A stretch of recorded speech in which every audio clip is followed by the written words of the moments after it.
मैं क्यों घबरावा क्यों डरा मैं अली दा बना गया जी अल्लाह दे महबूब ने फरमाया हाथ फड़ के नबी ने आके आए हाथ फड़ के नबी ने आके आए हाथ फड़ के नबी ने आके आए हाथ फड़ के नबी ने आके आए जी हाथ फड़ के नबी ने आके आए अल्लाह दे महबूब ने फरमाया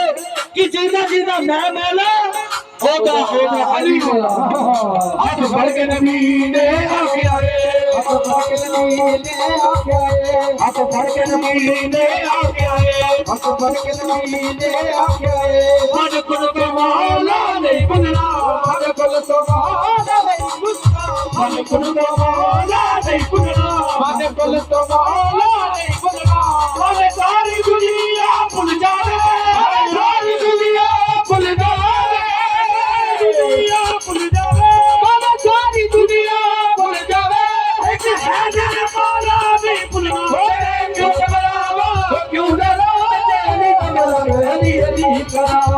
क्यों घबरावा क्यों डरा अली करा अली अली करो अली अली करो अली अली करो अली अली करो अली